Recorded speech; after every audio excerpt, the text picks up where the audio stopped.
Hi, welcome to our first flipped classroom for Reshaping the Nation. And now we're going to begin. We're going to be discussing the Gilded Age. To gild something is to cover something with a thin layer of gold or with something that looks like gold. So this is the time period that historians call this, that it's a time of rapid economic growth and huge political and social and technological transformation.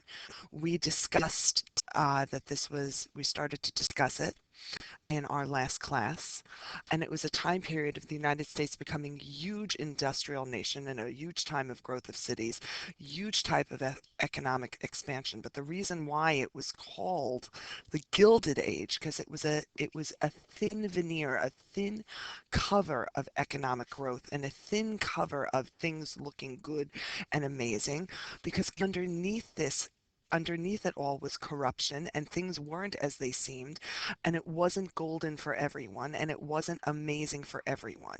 This expression of the Gilded Age was coined by Mark Twain. If you remember Mark Twain, we mentioned him in our first lesson on Israel.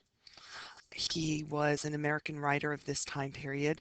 He wrote Huckleberry Finn and he wrote Tom Sawyer, and he was a very sarcastic writer, and he was a very sharp critic of things that were going on, and he was able to see things for what they were. And while he saw that it was a time of great expansion and a time of great things that were going on, he was also a social critic, and he saw also the things that were negative of the time period. So that's why he called it the Gilded Age. We began talking in class about trusts. Trusts were companies that illegally worked together to reduce competition and control prices. They would come together and artificially set prices. So let's say we just started discussing the idea of Apple and Google coming together in our time period and setting prices for technology, and that the government said that that wasn't a fair thing to do. In this time period, an example of a trust was J.D. Rockefeller coming together in Standard Oil. He came together and started buying up all the oil companies and artificially setting prices for oil.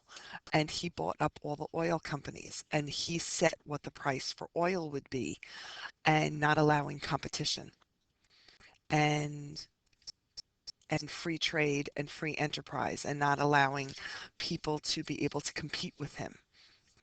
And the government decided that that was unfair and not allowing people to trade fairly. And another example of this at that time was Andrew Carnegie. He did a similar thing with steel and bought up all steel companies and said and created not a trust but a monopoly, um, and bought up all the steel companies and controlled all the production of steel so that people couldn't fairly compete with him. And these people were called robber barons.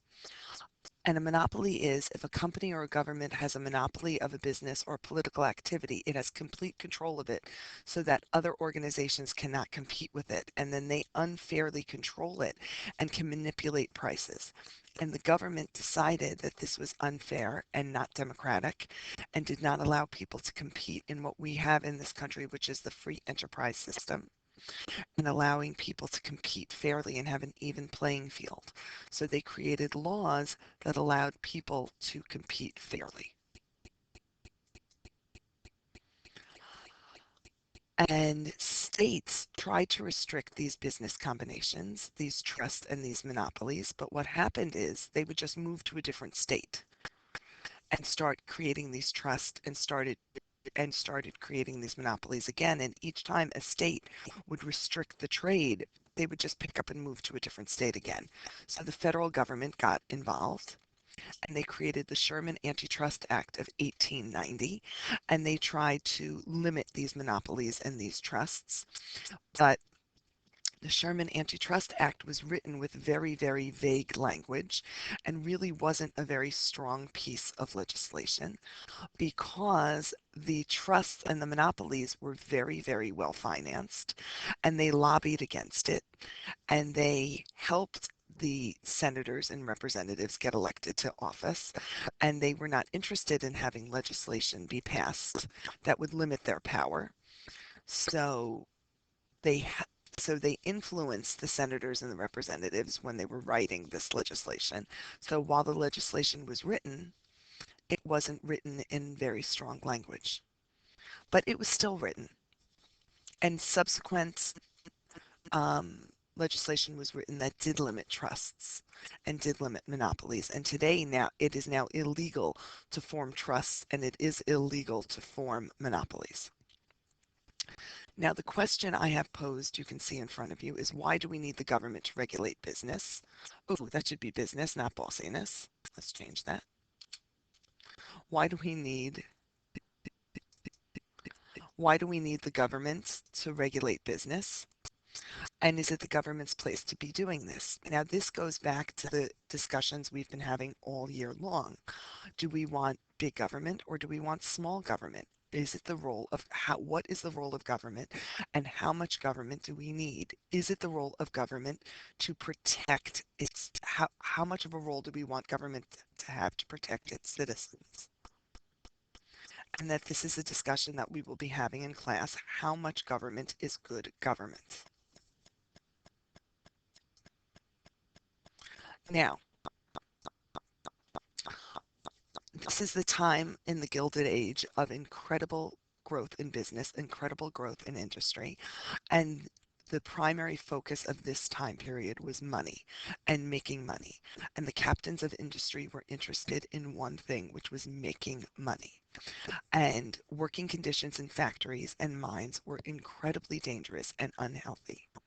Women were paid half as much as men for the same jobs. Children workers were exploited. Little children were made to work, and they liked them to work because they could work in smaller spaces. They could cram more children in. They had smaller hands so they could get into places that adults couldn't. It was very unsafe. If a worker was hurt and maimed or couldn't come to work, there were no benefits for them. They would be just fired and sent home and no one would look after them. There was no such thing as sick pay. There was no such thing as disability. There was nothing to protect them. For us as Jews, if you couldn't work on Shabbos, you couldn't, then you lost your job. There were no protections for workers at all. So from this, labor unions grew and labor unions um, argued for fair pay, shorter hours, and most importantly, safe working conditions. And they also came together for collective bargaining.